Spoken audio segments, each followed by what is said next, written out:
चालू कर दो मैंने तो प्रभु जी का पावन नाम। जय गुरुदेव। प्रेम से बोलो जय गुरुदेव। जय गुरुदेव गुरुदेव।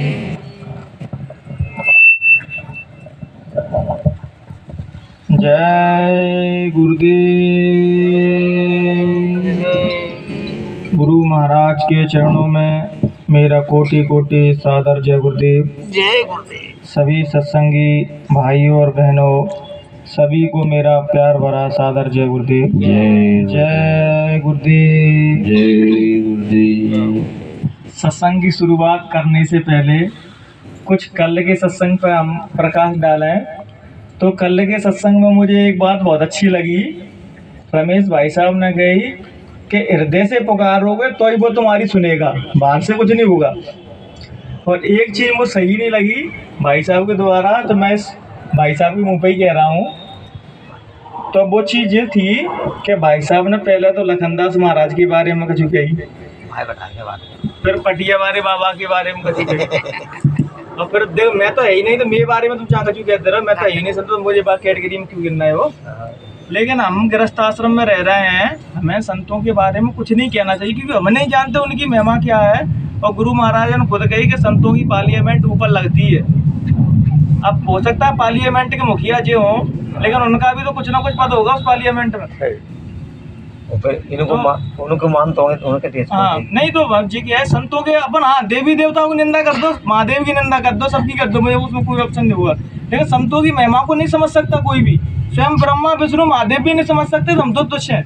निंदा का करी आपने जो बोला कि पटिया वाले बाबा के यहाँ भग रहे हैं, लखनदास महाराज को मारना है, अरे वो ठीक है, जिसकी आस्था है वो जाने, संतों को मानो, कोई प्रॉब्लम नहीं है। अगर प्रारूप वैसे ही बोल रहा हूँ, निंदावारी नहीं, कोई कहीं भाग रहे कोई चर्चा नहीं, अपन संतों के बारे में कोई भी टिप्पणी, हाँ सही बात है, नहीं नहीं पड़े अपना काम। संतों की निंदा करना मतलब परमात्मा की निंदा ही करना वो सही नहीं लगता अपन को। और मेरे हिसाब से निंदा तो अपन किसी की भी नहीं करना चाहिए, निंदा ही होते। तो वो चीज़ मुझे थोड़ी वो लगी, तो मैंने क्या सब भाई साहब के सामने ही रखी, क्यों वो अच्छी नहीं लगती। अपने मुख से तो निकल गई, अब मुख से तो वाणी से पता नहीं क्या क्या निकल जाता, सबकी निकल जाता, हमारी भी निकल जाता है। तो जो चीज़ सही नहीं लगती, तो अब सत्संग की शुरुआत करें। तो सत्संग में किसी महापुरुष ने फरमाया कि जहाँ बहुत सारे नियम होते हैं माँ भगवान परमात्मा उनसे दूर हो जाते हैं। जहाँ एक सरलता और प्रेम होता है माँ भगवान बहुत निकट होते हैं। यहाँ बहुत सारे नियम नहीं बना लेते कि मंगल को खाना ना खाना, या पैदल कहीं चले जाना, कि फलाने दिन पैदल घूमना, या पानी ना पीना। तो ये परमात्मा तो कह रहा है कि हम अपने आप को कष्ट दें, क्योंकि कष्ट देना मतलब परमात्मा को भी कष्ट देना, क्योंकि वो तो तुम्हारे अंदर बैठा है। सभी संतों ने परमात्मा को अंदर ही बताया है, लेकिन बाहर उन लोगों ने बताया है जिन्हें अपनी दुकानें खोल ली हैं, क्योंकि वो बता देंगे कि अंदर है, तुम्हारे अंदर है। अगर पंडित जी बताना है तुम्हारे अंदर है, तो तुम मंदिर मस्जिदों में क्यों जाओगे फिर, क्योंकि दुकानें तो उनकी चल रही हैं। इसलिए वो भी जानते, ऐसा नहीं वो नहीं जानते, वो भी जानते हैं, लेकिन वो हमें इसलिए नहीं बताते कि हमारे दुकानदारी कैसे चलेगी। जैसे अपन लोगों में दो बांट बट गए हैं, एक तो जिंदा मानते हैं, एक मुर्दा मानते हैं। और वास्तविकता ये है ना, तो जिंदा बारे मानना है उनको, ना मुर्दा बारे मानना है। जिंदा बारे जिंदा खोल के दुकान चला रहा है, मुर्दा बारे मुर्दा खोल के दुकान चला रहा है, लेकिन सब दुकानें चल रही हैं। भगवान से गुरु महाराज से किसी को मतलब नहीं है, क्योंकि गुरु महाराज को मानना मतलब पता क्या है, कांटों पर चलना, अंगारों पर चलना है। अंगारों पर कौन चलना चाहता है, कष्ट कौन सहना चाहता है।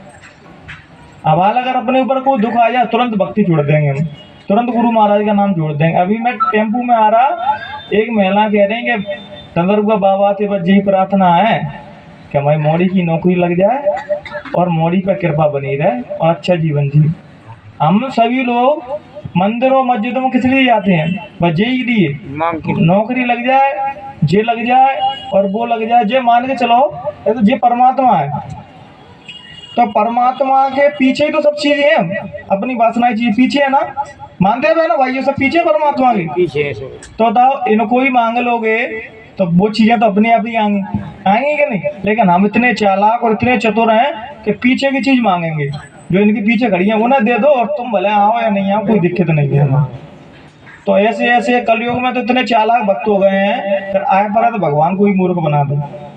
जैसे ही एक भक्त कह रहा था, ये भगवान मुझे 10 रुपया दे दो तो 5 मिनट तुम्हें चढ़ाऊंगा।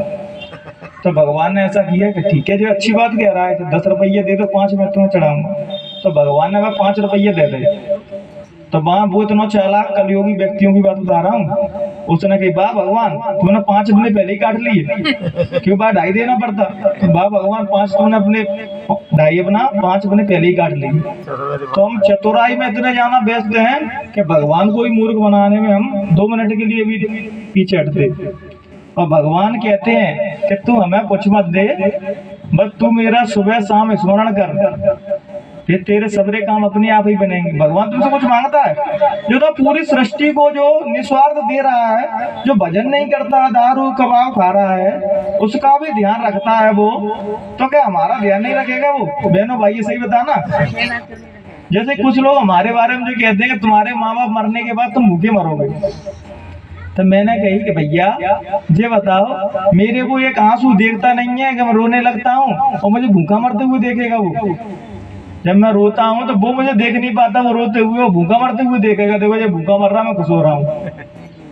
तो जहाँ कितनी बड़ी बात बताई गई है कि जब देखो कुकर्मी आदमी जो बलात्कार कर रहे हैं, दारू पी रहे हैं, तरह तरह के कुकर्म कर रहे हैं, उनका भी भगवान भरण पोषण करता है। तो क्या भक्तों का नहीं करेगा? हाँ, भक्तों को कसौटी पर तराशने के लिए गरीबी भी मिलेगी, निंदा भी सहनी पड़ेगी, अपमान भी सहना पड़ेगा, और दूसरे नहीं करेंगे, उनके खुद के ही लोग करेंगे। और वो ही सबसे ज्यादा आगे निकलते हैं, क्योंकि जब अपन निंदा करता है ना, फिर अपन रात को भजन पे बैठते हैं तो वो अंतकरण से आंसू बहते हैं ना। तो गुरु महाराज जी कल सत्संग में कह रहे कि कोई ऐसी ज्वार भाटा आता है कि उसके सारे कर्म बंधन सब साफ हो जाते हैं जब वो ब्रह वेदना से रोता है। जैसे माता जी अभी रो रही है सामने, तो रोना तो ये मत समझना कि रोना हमारी कोई कमजोरी है, क्योंकि जो बहुत बड़ा प्रभु की कृपा होती है कि हम भगवान के लिए रो रहे हैं। संसार के लिए मेरा मोड़ा ऐसा है, बा के लिए रो रहे हैं, मेरा मकान 1 मंजिल बा के लिए रो रहे हैं, लेकिन कोई भगवान के लिए तो बिरला ही होता है। कोई अरबों में से करोड़ों में से कोई भगवान की मार्ग पर चल के 2 आंसुओं बहाता है। जैसे गुरु महाराज कह रहे कि बच्चा, करोड़ों में एक आदि बिरला उसकी ओर चलता है उसको पाने के लिए, और उसमें भी जो चलते हैं आधे पद्दे तो रुक जाते हैं और पहुंचता कोई एक ही है। सदगुरु, एक सदगुरु पूरे जीवन में भ्रमण इसलिए नहीं करता कि जीवों को चेताना, नहीं, उसको बस एक व्यक्ति चाहिए होता है पूरे जीवन में जिसको वो आध्यात्मिक दौलत दे सके और वो परमात्मा स्वरूप होके परमात्मा के धाम में जा सके। जैसे ही एक संत थे, सूफी संत, तो पूरे जीवन में लालटेन लेकर फिरते रहते, जब दिन में हो चला था तो उन्हें क्या ढूंढना है लालटेन लेके? तो कह रहा मैं एक व्यक्ति को ढूंढना हूँ। तो वो कह रहे तो पूरे जीवन भर कोई एक व्यक्ति नहीं मिला, जब वो मरने को आए तो पूरे जीवन में कोई एक व्यक्ति नहीं मिला तुम्हें? क्या नहीं मिला, पूरे जीवन में एक भी व्यक्ति नहीं मिला, लेकिन खोज मेरी जारी है। बताओ, परमात्मा ने मनुष्यों को कभी निंदा की दृष्टि से देखा है? क्योंकि निंदा की दृष्टि से देखता है मनुष्यों को बनाना ही बंद कर देता है, क्योंकि परमात्मा जानता है कि जब भी मुझे पाने की किसी के अंदर ललक उठेगी वो मनुष्यों के अंदर उठेगी, जानवरों के अंदर मुझे पाने की ललक नहीं उठेगी। और ऐसा कोई युग नहीं है जब भगवान के भक्त धरती पर नहीं रहे हो, हर युग में भगवान के भक्त रहे हैं, क्योंकि भक्तों से ही ये दुनिया चल रही है। ये सृष्टि उनके तप के, उनके त्याग से और उनके प्रेम से चल रही है। जैसे एक बार क्या हुआ कि राम जी बैठे थे और लक्ष्मण जी खड़े थे, तो भरत जी क्या उनसे मिलने आए थे जंगल में, खड़ाऊ लेके, तो इनके चरण लग जाए तो मैं गद्दी पे रख दूंगा। तो लक्ष्मण तो वैसे शेषनाग के अवतार थे, तो उनके अंदर क्रोध था, उन्होंने सोची कि जे राम जी को मारने आ गए, क्योंकि ये फिर आके फिर ना बैठ जाए गद्दी पे। लेकिन ये पहले ही नहीं पता कि उनको महात्मा भरत के नाम से संबोधित किया जाता है, वो महात्मा है वो। राम जी ने तो क्या किया, तो उनके पिताजी ने क्या किया, वन को छोड़ा था अपना राजपाट, लेकिन उन्हें तो मिलने के बाद भी नहीं बैठे थे। बता बहनों भाइयों, किसी के पुरखा किसी को करोड़ों की प्रॉपर्टी दे जाए तो ऐसा कोई त्यागी होगा कि मैंने बड़े भैया के लिए, बड़े भैया नहीं आएंगे तो ना मैं जब राजपाटा भोगूंगा नहीं। लेकिन वो सबसे बड़े त्यागी थे कि मिलने के बाद भी नहीं भोगा, बैठे नहीं, तभी तो उन्हें माता। तो वो आए भरत जी, तो राम जी बैठे तो वो भी आके सामने खड़े हो गए। तो लक्ष्मण जी कहते हैं कि जी बता भैया जी आगे कैसा हम खड़े हो गए, तुम बैठ क्यों नहीं रहे जे? तो राम जी देखो कितना सुंदर उत्तर देते हैं, अगर वो बैठ जाएंगे तो हम किसकी छत्र छाया में रहेंगे, वो खड़े हैं उनकी, इसीलिए हम उनकी छत्र छाया में बैठे हुए हैं। तो ये होता है भक्त का और भगवान का रिश्ता, ये होता है गुरु और शिष्य का रिश्ता। ऐसे तो गुरु सबसे ही प्रेम करते हैं, लेकिन एक विशेष प्रेम उससे भी करते हैं जिसने सब कुछ त्याग के, उनके जीवन में गुरु से बड़ी कोई चीज नहीं है, वो प्रेम की दृष्टि उसी की ओर चलती है। हम क्या मांगते हैं, हम तो यही मांगते हैं भाई नौकरी लग जाए, हमारी परिवार खुश रहे, तो यही तो मांगते हैं। फिर हम क्या चाहते हैं, गुरु की हम पर कृपा हो, और कृपा हम क्या समझते हैं कि जी मिल जाए बाहर की चीजें बस। अंतर में गुरु महाराज के रूहानियत दर्शन करो, क्योंकि ये तो भौतिकता के दर्शन थे, जो पंच भौतिक शरीर के दर्शन थे, अगर इनके पीछे जाना दौड़ोगे तो रोना तो एक ना एक दिन पड़ेगा। बहुत से लोग जो कह रहे हैं कि मैं 400 वर्ष तक कह गए हैं गुरु महाराज 400 वर्ष तक रुकेंगे, नहीं जो ठीक है 400 वर्ष तक रुकेंगे, लेकिन 400 वर्ष के बाद फिर तो जाएंगे, तो फिर भी हम रोएंगे, क्योंकि जहाँ शरीर से लगाव होगा वहां तो रोना ही पड़ेगा, जहाँ आत्मा से लगाव होगा, अंदर के प्रकाश से लगाव होगा, वहां कभी रोना नहीं होगा, क्योंकि प्रकाश कभी खत्म ही नहीं होता। कहिए ना नहीं कुछ चाहिए दिया और वादी, वो तो हमेशा चल रहा है। बुद्ध जब शरीर छोड़ रहे थे तो सबरे शिष्य रो रहे, लेकिन कश्यप नाम के ऋषि थे, वो तो भाप गए कि 3 महीने बाद बुद्ध शरीर छोड़ेंगे, उससे पहले ही मैं उस अंतःकरण के प्रकाश को पालूं, जिसको बुद्ध कह रहे हैं कि मेरे जाने के बाद उस गति को तुम पालो। और गुरु महाराज भी कह के गए कि भाई बच्चा मेरे सामने भजन कर लो, आगे चल के तुम्हें कोई भजन कराने वाला नहीं। हम तो सभी से हाथ जोड़ के जी अनुरोध करते हैं कि आप सब भजन करके अंतर में के रूहानियत दर्शन करो, ये पंच भौतिक के शरीर के पीछे मत दौड़ो कि चले गए कि आ गए कि कहाँ है कि नहीं है, क्योंकि गुरु का मकसद जो होता है, जिस प्रकार मैंने परमात्मा को साधना करके भजन करके पाया, तो तुम लोग भी कैसे न कैसे उसको पा जाओ। एक सच्चे सदगुरु की पहचान बता रहा हूँ, सदगुरु कभी अपने पीछे नहीं लगाता है मेरे पीछे लग जा जनता, वो भगवान के पीछे लगाता है। तभी तो क्या किसी ने खूब कहा है कि जो कहने सुनने वाले कोई वक्ता है उनकी बात मानो या नहीं मानो, जो कह रहे हैं वो सुनो, उनके पीछे ही मत लग जाओ। हमारी विडम्बना तो ये जितने भी कथाकथित लोग हैं हम उनके ही पीछे लग जाते हैं, जो हमें वो अच्छी बात बताते हैं उसको ग्रहण नहीं करते हम। कल वो कथाबाज इतनी सुंदर बात कही उन्होंने कि हमारे पीछे लगने से कोई मतलब नहीं है, तुम जो हम बता रहे हैं उस पर अमल करो बस। अब पीछे लग के क्या करोगे, तुम भजन नहीं करोगे तो लगते रहो पीछे। कोई 60 साल से लगा है गुरु महाराज के पीछे, कोई 70 साल से लगा है, अंतर में कुछ पता सुना नहीं है। और पर जो देख रहे हैं दूसरों में आपको निकार में लगे हैं, फलाना ऐसा है दिखाना ऐसा है कि बुरा जो देखने में चला बुरा ना मिलिया कोई, और जो दिल खोजे अपना मुझसे बुरा ना कोई। एक क्या हुआ, एक शिष्य और उसके पिताजी सदगुरु की सेवा में लगे रहते थे, तो वो इतने तन मन धन से जैसे सेवा करते थे, बेचारे गरीब थे दोनों। तो एक बार क्या हुआ, उस लड़के की बहन की शादी आ गई, तो उनके यहाँ बहुत से लोग आते थे, कोई करोड़ों रुपया दान दे गया, कोई 2-3 हजार दे गया, तो करोड़ों रुपया थे सदगुरु के पास। तो बेचारे पिताजी की तो हिम्मत नहीं हुई कुछ मांगने की, तो मौड़ी की शादी थी, लेकिन जो बच्चा था बेचारा गुरु महाराज के चरणों में बैठ के कहने लगा, गुरुदेव मेरी बहन की शादी है, कुछ हो सकता है तो मदद कर दो पैसों की। तो गुरुदेव ने कहा वहां 2 किलो अनार डाले, तो उन्होंने कही जा अनार डालिए ले जाइए। अब वो कहते हैं संतन की बात लगे अटपटी और झटपट लगी ना जा, झटपटी जो लगले तो खटपटी मिट जाए। तो उनने ले बेचारे ले अनमने मन से 2 किलो अनार, वो सड़े बड़े थे वैसे ही। तो जा रहा हो और जे घर इतने साल सेवा करी और बिन से कुछ मांगो, वो अपने लिए नहीं मांग रहा, बहन जी की शादी थी तो उनके लिए मांग रहे, बिना सड़े गले अनार दे देंगे जा ले जा।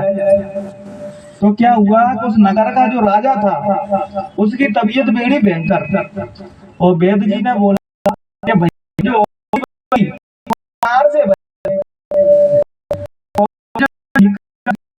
बनेगी सेना दूरी में अनार वाले तो भाई के देख ले जी लेके जा रहा 2 किलो अनार। तो बुद्ध मन से तो भैया जो अनार कहाँ से लेके आ रहे थे, अरे जी मैं गुरुदेव न दे भैया, आज राजा की तबीयत खराब है, अच्छे अनार हमें दे दे। तो भैया मैं का काम के ले जाते ले जा, बहुत बेचारा दुखी है तो दुकान गुस्सा मान बिरंदे ले जा।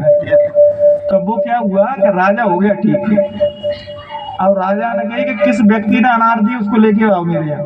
अब देखो गुरु की दया कैसे चलती है। जहाँ हम जो सोचते हैं ना कि अरे ये तो मेरे खिलाफ चीजें हो रही है, लेकिन खिलाफ नहीं हो रही, वो तुम्हें गुरु की ओर ले जा रही है। तो भैया राजा ने जब बुलवाया वो, तो उन्होंने कही कि जिस प्रकार मैंने अपनी मोड़ी की शादी की है, अब मैं इसकी बहन की भी शादी वैसे ही करूंगा जिस प्रकार मैंने अपनी मोड़ी की। कितनी बड़ी दया है। तो उसकी भी बहन की शादी वैसे हुई जैसे राजा की लड़की की हुई। तो जब हम हर चीज में गुरु की दया समझेंगे तब हम गुरु की महिमा को समझ पाएंगे। हम पता है कब दया समझते हैं? जब हमारे अकॉर्डिंग चीजें हो रही हों, जब हमारे विपरीत चीजें होने लगती है, सुपर कहते हैं हम दया नहीं हो रही गुरु महाराज, हम दया ही उल्टी समझते हैं। तो निराश हो जाता है। जहाँ दया समझना चाहिए बातों को समझते हैं, गुरु को हुए गुरु महाराज गुस्सा हो गए, और जहाँ समझते हैं हम संसार की चीज पाके। जो बताओ बहनों भाइयों, कौन खुश हो पाया संसार की चीज पाके? सिकंदर यहाँ से गया वो खाली हाथ गया, राजा जनक गए वो भी खाली हाथ गए, जहाँ जो आया है वो खाली हाथ ही जाया है। सच्चा व्यक्ति वही है जिसने मरने से पहले प्रभु को पा लिया, भगवान को पा लिया। जैसे एक संत से पूछा तुमने अपने जीवन में क्या पाया, तो उनने के जो मैंने पाया है वो किसी ने नहीं पाया। तो उनने तुमने तो कछु नहीं पाया, लंगोटी लगाया रहा था, फटी सूटी थी और ये फटे चिचड़े कपड़ा पहन रहे थे। तो उनने की तुम बाहर की चीजें देख रहे हो, अंतर की चीज देखोगे तो मैंने जो पाया है तो तुम्हारा तो मरगटा तक ही छीन ले जाएगा तुमसे। जो तुम जिस पे अकड़ है तो मैंने ना कि जे मेरा है वो तुमसे मरगटाई में सब छुड़ा लिया जाएगा, और जो मैंने पाया है वो मरगटा के बाद भी जाएगा मेरे साथ। वो किसी की संकेत कर रहा है कि जो सच्चे कर्म व्यक्ति के रहते हैं, हम ध्यान भजन सुमरण करते हैं, उसकी पूंजी लेके जीव जाता है और अपने प्रभु को दे के वहां से निकल पाता है। बगैर साधना के बगैर भजन के कोई नहीं निकल सकता यहाँ। लेकिन अगर कोई शॉर्टकट रास्ता बता दे कि नहीं बगैर साधना भजन के निकलेंगे, तो वो भ्रम में जी रहा है अभी। संतों की कृपा बस इतनी होती है कि तुम्हें मनुष्य शरीर दोबारा दिलवा देंगे, लेकिन बगैर साधना के संत तो निकल जाते हैं, लेकिन काल नहीं निकलने देगा तुम्हें बगैर साधना के यहाँ से। ये बहुत माँ का एक नियम है कि तुमने भजन किया होगा तो निकलने देगा वो, और भजन नहीं किया होगा तो नहीं निकलने देगा। सतगुरु वस्त नहीं तुम्हारी वहां वो फरियाद कर देंगे, भैया नहीं निकलने दे रहा तो मैं दोबारा मनुष्य शरीर दिलवा देता हूँ, फिर भजन करवाऊंगा इससे। जो गुरु महाराज ने कभी कहा था कि बगैर भजन के मैं ले चलूंगा तुम्हें सतलोक में, किसी से कहा था बहनों भाइयों? तो बगैर भजन के कोई यहाँ से जा नहीं सकता। जब गुरु महाराज ने खुद 18 घंटे भजन किए, तो हमें भी तो भजन करना है। और भजन का मतलब पता क्या है? भजन का मतलब है कि अंदर तुम्हारी निर्मलता आ रही है या नहीं, कि अकड़ आ रही है, अकड़ आ रही है तो भजन नहीं है। अभी ध्यान रखना कि निंदा में लगी है दूसरे की, अकड़ आ गई कि मैं बहुत भजनानंदी बन गया, मैं ब्रह्मचारी बन गया, या मैं शादी नहीं कर, किसी भी प्रकार की अपने अंदर अकड़ है तो हम भगवान से दूर है। जैसे हनुमान जी एक बात कहते थे कि मोह सो नहीं दीनहीन कोई, हम बताओ इतने बड़े भक्त कह रहे हैं मोह सो दीनहीन नहीं कोई। और आज के कलियुगी संत क्या कह रहे हैं कि मैं सतलोक का वासी, मैं फलाना वासी, मैं जे बात अपने नाम के नीचे लगवाना है। जगत गुरु कोई विश्व गुरु, कोई कुछ गुरु। ये बताओ तुम्हें परमात्मा ने सर्टिफिकेट दिया कि तुम कोई गुरु? सर्टिफिकेट तो वही माना जाता है जिसको मालिक सर्टिफिकेट दे के तुम गुरु बन गए। परमात्मा तेरा सर्टिफिकेट दे, वही सर्टिफिकेट चलता है। तूने बाहर का कोई सर्टिफिकेट लिया तो बाहर के सर्टिफिकेट नहीं चलते। जैसे मैं एक सत्संग में गया था तो मान लगी कि धरती के शहंशाह, तो बताओ जो गुरु है तो उन्हें अपने शिष्यों को खुद रोकना चाहिए। क्या लिख रहा है तो मेरे नाम के नीचे धरती के शहंशाह। धरती के शहंशाह तो काल भगवान है। अगर तुम हो तो बच्चों कहते कि भैया मैं काल भगवान हूँ। इसलिए तो हम कहने सुनने से कुछ ही विवेक नहीं लगाते कि हम क्या कह रहे हैं और क्या सुनना है हम लोग। जब तक तुम भजन नहीं करोगे, अपनी चेतना को जागृत नहीं करोगे, तब तक तुम सही और गलत में डिफरेंस नहीं कर सकते कि सही क्या है और गलत क्या है। जब तुम भजन करोगे ना तो तुम्हारा जो आत्मा का प्रकाश है वो तुम्हें सही और अच्छाई की और बुराई की ओर, जहाँ तुम्हें नहीं जाना चाहिए वो प्रकाश अपने आप रोकेगा, और जहाँ जाना चाहिए वहां अपने आप में प्रेरित करेगा जहाँ जाना चाहिए। कर रमेश भाई साहब नहीं कह रहे कि जो साधना करता है वो किसी के यहाँ भोजन नहीं करना चाहिए उसको।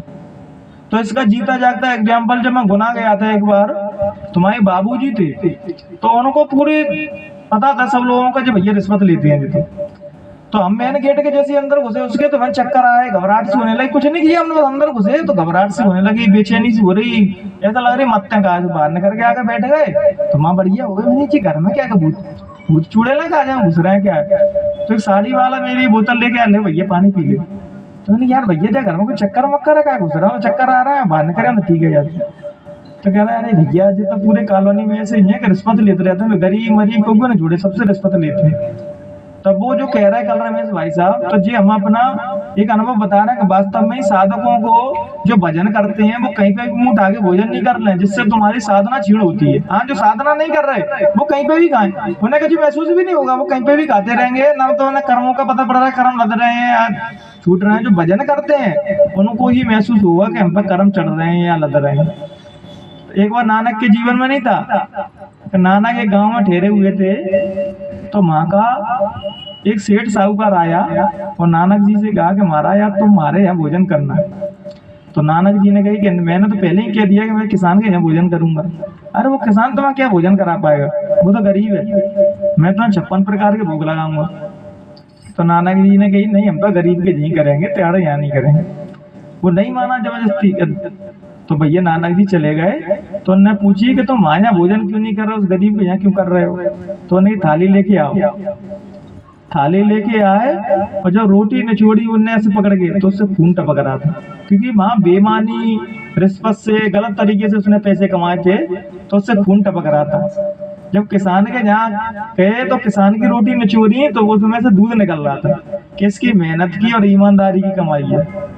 इसलिए संत महात्मा, जो बाहरी संत महात्मा बाजारू, वो क्या करते हैं कि वो भजन तो करते नहीं, साधना तो करते नहीं। ज्यादातर संत तो ऐसे ही मिलेंगे, या तो उनकी मैसेज खत्म हो गई तो मजबूरी में संत हो गए, या तो उन पर कब्जा जाना हो गया तो वो संत बन गए।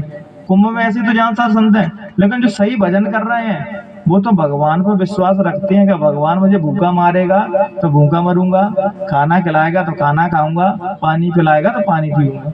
क्योंकि संतों का पूर्ण तरीके से भगवान में आसक्त नहीं होंगे तब तक भगवान उसकी मदद नहीं करेगा। अब मतलब संत होने के बाद ही तुम आसक्त नहीं है, तभी तो तुम भीख मांग रहे हो, तुम्हें उस पर विश्वास नहीं है, तभी तो तुम पुरुषार्थ कर रहे हो अपना। जो तो संसारी व्यक्ति कह सकता है तो ये मैं तो पुरुषार्थ से पाऊंगा, तभी तो कहते कमाऊंगा नहीं तो खाऊंगा कहाँ से। लेकिन संतों को नहीं करना चाहिए, संतों को पूर्ण तरीके से भगवान में आस्था रखना चाहिए कि भगवान मुझे खिलाएगा तो खाऊंगा, नहीं खिलाएगा तो नहीं खाऊंगा।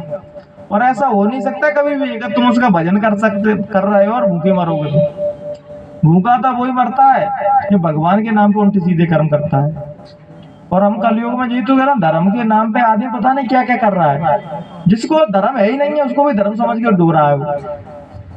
धर्म तो बस हमें जी सिखाता, चाहे वो हिंदू हो, मुसलमान हो, सिख हो, ईसाई हो, सबसे प्रेम से रहे। हमारे समाज में हर कौम में, हर जाति में, हर मजहब में संत हुए हैं कि नहीं बहनों भाई। लेकिन फेमस और प्रसिद्ध जाना वही हुए जो उच्च कुल में संत हुए थे। जो नीचे जाति में संत हुए उनको किसी ने संत माना ही नहीं। अगर कबीर को मान लिया होता उसी टाइम पे तो कितने लोग तर गए होते, रैदास को मान लिया होता तो कितने लोग पार हो गए होते। लेकिन विडम्बना था या दुनिया की या देश की यही है कि यहाँ आदमी को जाति से तोला जाता है कि जाति से बड़ा है तो वो ज्ञानी है और जाति से छोटा है तो वो अज्ञानी है। अब बताओ तुम संत महात्माओं को जात ना पूछे साधु की, पूछ लीजिए ज्ञान, अब मोल करो तलवार का पड़ी रहने दो ज्ञान। हाँ, अगर तुमसे ज्ञान में वो पिट नहीं बैठ रहे, ज्ञान में वो तुमसे ज्ञानी नहीं है, उसको मत मानो भाई किसी भी जाति का हो। अगर कोई ज्ञान नहीं है, कबीर जैसे आदमी ने तो सब तरह से सिद्ध कर दिया तब भी लोग नहीं माने उनको। रैदास जी ने तो सब प्रकार से सिद्ध कर दिया तब भी नहीं माने। हाँ, अब वो मर गए, चले गए, शरीर छोड़ गए, अब सब प्रवचन करते हैं उनके नाम पे, क्योंकि अब वो कुछ बोलेंगे नहीं तो आएंगे नहीं लौट के, पता है कि अब वो लौट के आ नहीं सकते। हम लोग मूर्तियों को पूजने में, तस्वीरों को पूजने में इतने मस्त हैं, अगर हमारे सामने में गुरु महाराज में आ जाए ना किसी और रूम में, सबसे पहले लट्ट नहीं देंगे बनने, क्योंकि हम शरीर से बंधे हुए हैं। हम जो सोचते हैं आएंगे तो जय रूप में आएंगे तो ही हम मानेंगे, दूसरे रूप में आए तो मारेंगे। और ब्रह्मणा जी और शरीर की तो ये मर्यादा है, 100 साल का मेरा शरीर हो चाहे किसी और का हो, शरीर तो जर्जर होगा बहनों भाई, होगा क्या नहीं। इस नियम को कोई नहीं बदल सकता। अब तुम अगर नहीं जय रूप में आएंगे तो ही हम मानेंगे, इसका मतलब ना भक्ति नहीं कर रहे हो। भक्ति करते हैं ना तो कण कण में, जर्रे जर्रे में परमात्मा को देखोगे। तो जब सब में देखोगे तो फिर तो किसी भी रूप में आ जाए मैं तो हाल पाए पकड़ लूंगा उन्हें। लेकिन हमने सीमा में बांध रखी है ना, जब तक कोई सीमा में बंधा है तब परमात्मा तक नहीं पहुंच सकते। एक गांव में पता है क्या हुआ, एक संत रहते थे, तो एक राजा था, उनकी भक्ति से, उनकी साधना से बहुत प्रभावित हुआ।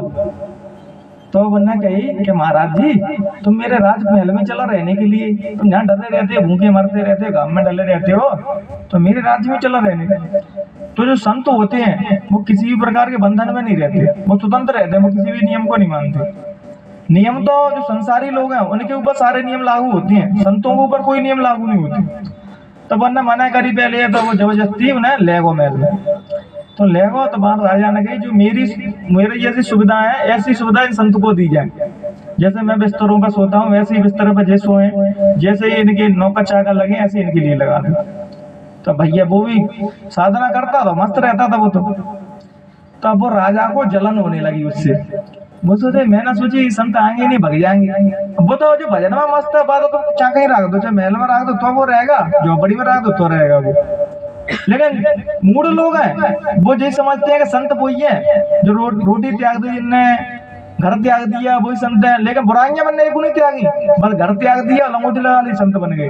घर त्यागना ही है तो अपनी बुराइयों को त्यागो, अपने विकारों को त्यागो। बाहर के त्यागने से कुछ नहीं होगा, बुराइयां जिस दिन त्यागने तुमने से भगवान के प्यारे हो जाओगे। तो राजा को क्या उनसे ईर्षा होने लगी, अरे ये संत होके और ये सबरे भोग रहा है, मस्त रह रहा है, और जो पता नहीं तो भगवान की मस्ती है, मस्त है। तो उन्होंने पूछा, ऐसे वो पलका पर लेटे तो राजा उनके चरणों में जाके बैठ गया। तो नहीं महाराज जी बताओ, मैं तो संसारी हूँ, तो मैं तो सबरे भोग भोगूंगा, तुम तो संत हो और तुम यहाँ के आराम से रह रहे हो, और तुमने कहा जो ना कही कि मैं जाऊंगा जनते, तो जी भेद कैसा? पर तुम तो मेरे जैसे हुए, मैं हूँ जैसा तुम। तो नहीं राजा, मैं अलग हूँ और तू अलग है। तो बनने की मन में सोच रहा हो, देखो सब वो भूख रहे हैं और झूठे बोल रहे हैं कि मैं अलग हूँ और तुम अलग हो। तो बात के अंदर शंका उठी, तो महात्मा जी ने कही हम तुम्हारी शंका का समाधान सुबह करेंगे। तो सुबह जब राजा रथ पे बैठ के सुबह भ्रमण के लिए निकल रहा था तो संत भी उनके साथ बैठ गए। अब बिन्ने पूछी कि बताओ तुम में और मोह में भेद कैसा?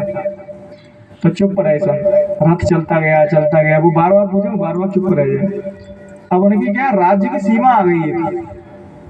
अब उन्हें कि महात्मा जी अब तो बता दो, नहीं मैं यहाँ से आगे रथ नहीं जाएगा, ये सीमा है मेरी।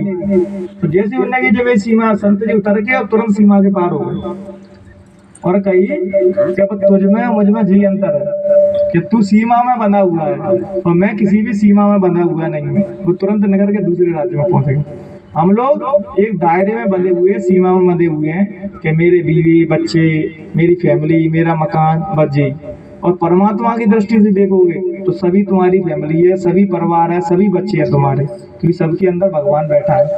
अगर हम सबके अंदर सोचेंगे अगर कोई जीव दुखी है और अपन उसके दुख से दुखी है, समझना तब हम सच्चे मनुष्य हैं। हम जो सोचेंगे नहीं मेरी फैमिली पे दुख पड़ेगा तो ही दुख है और दूसरे का दुख है वो नहीं है, सबसे बड़ी विडंबना तो जाएगा हम दूसरे के मरने पर तो वैसे ही झूठे आंसू बहाएंगे। और जब हमारे खुद के व्यक्ति कोई मरता है तो ऐसा रोने क्योंकि जिससे हमारा मोह है शरीर का, और जहाँ शरीर से मोह होगा वहाँ दुख होगा ही। आजकल जो प्रेम हम बच्चों का देख रहे हैं ना, नए बच्चों का, वो प्रेम शरीर ही तल का है। तभी तो बच्चे कुछ फांसी लगा रहा है, कोई सुसाइड कर रहा है, कोई जहर खा रहा है, कोई कुछ कर रहा है। जहाँ प्रेम रूहानियत का होगा, आत्मा का प्रेम होगा, तो वहाँ मरना ना मरना, करीब रहना दूर रहना कोई भेद ही नहीं करता।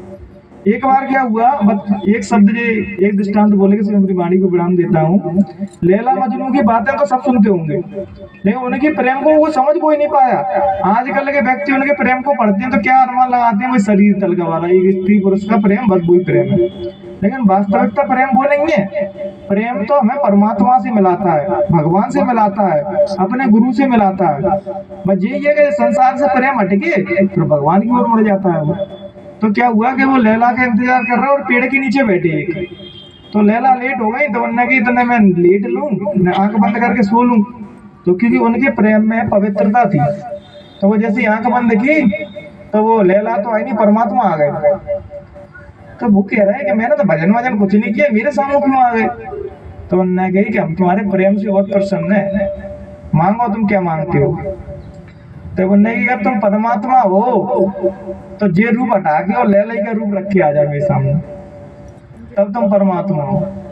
तो उन्हीं का रूप लेके फिर भगवान को भी लैला का ही रूप रखना पड़ा। ऐसा प्रेम होता है, पवित्रता और शुद्धि वाला। आजकल हम अपने बच्चों को प्रेम के बारे में, बच्चे बेचारे अपन सब माँ बाप भी जानते हैं कि बच्चे क्या दिशा में जा रहे हैं, लेकिन प्रेम की मर्यादा से है किसी की बच्ची को मार देना या खुद मर जाना, तो बेचारे माँ बाप कितने दुखी होते हैं। देखा तुमने, तुम तो मर के चले गए, लेकिन वो जब तक जिंदा रहेंगे तब तक वो बेचारा जीते जी रोज मरेंगे। या किसी की बच्ची को मार देना, वो भी गलत है। प्रेम किसने किस ग्रंथ में लिखा है, किस किताब में लिखा है कि प्रेम को मार देना या जबरदस्ती पाना प्रेम है? प्रेम में तो लोग त्याग के चले जाते हैं सब। उनकी रत्नावली ने कह दी नहीं कि जितना प्रेम तुम मुझसे करते हो उतना राम जी से कर लो, तो भगवान ही खोज में निकल पड़े। और हम हमारे आज के बच्चों से कोई लड़की मना कर तो उसको मार देंगे। जो सीखता हुआ जाता है। और अज्ञानी व्यक्ति समाज के सामने सदगुरु न कर रहा है, उनसे भी नहीं सीखेगा, भगवान का जो सिखा रहा है तो भी नहीं सीखेगा, कि वो अज्ञानी व्यक्ति है। और ज्ञानी व्यक्ति हर व्यक्ति से कुछ ना कुछ सीखता रहता है। इसलिए अपने सीखने की चाह कभी मत छोड़ो, हर व्यक्ति से कुछ ना कुछ सीखते रहो। बस इसी विचारों के साथ हम अपनी वाणी को विराम देंगे। अगर कहने सुनने में किसी भी प्रकार की त्रुटि रह गई हो तो अपना बेटा, अपना छोटा भाई समझ के माफ कर देना। जय गुरुदेव। आप सुरेश भैया आएंगे और मालिक का प्रेम भरा संदेश सुनाएंगे आपको। जय गुरुदेव।